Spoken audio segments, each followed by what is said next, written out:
People wonder and ask, did Prophet Muhammad peace be upon him marry a child? Was this a normal practice 1400 years ago? What was the wisdom behind it?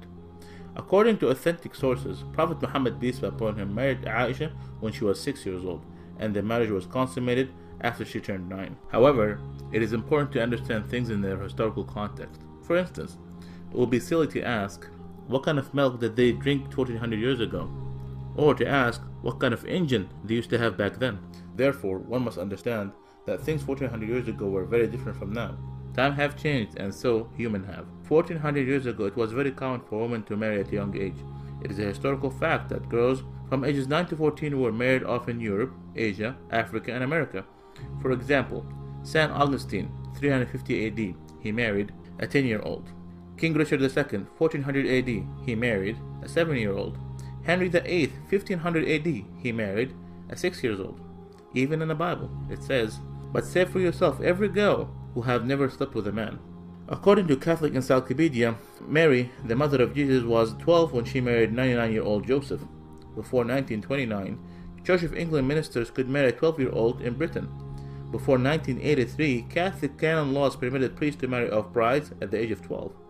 A lot of people are unaware in the United States, in the state of Delaware in the 1880, the minimum age for marriage was 7 years old, and in California it was 10 years. Even now, the marriage age for some states are 12 in Massachusetts, 13 in New Hampshire, and 14 in New York. At the time of the Prophet Muhammad, peace be upon him, those who refused his message tried every method and strategy to discredit him. They were always looking for opportunities to attack him, verbally or even physically. Some of this verbal abuse consisted of calling him magician or a soothsayer or crazy. However, they never thought to point out or objected to his marriage to Aisha. Why? Because this was the norm of society, meaning it was completely normal. With that said, did you know that Prophet Muhammad, peace be upon him, he had only one wife, Khadija, throughout the first 54 years of his life? Did you know that she was a widow? Did you know that she was 15 years older than him? He, peace be upon him, spent his entire youth with her. He was committed to her until after her death by keeping ties with her friends. What about Aisha? Was she a child when she agreed to marry Prophet Muhammad, peace be upon him? First, it's important to note that it is strictly prohibited in Islam to marry someone before the age of puberty.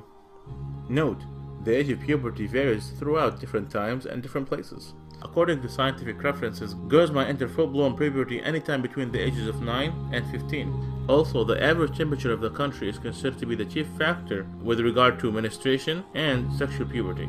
So, was Aisha a child? No, she was not. So what about the wisdom behind this marriage? God always knows best. The marriage of Aisha was an instruction from God.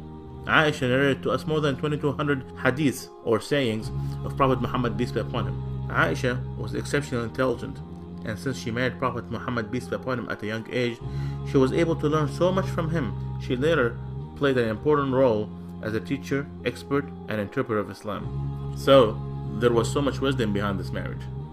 For those who do not know Prophet Muhammad, peace be upon him, Prophet Muhammad, peace be upon him, did not come to seek worldly pleasures, but rather, he warned us against them. His companions described him as a man of morality and said he was shyer than a virgin in her seclusion. When the believers asked him an awkward question, he would cover his face out of shyness.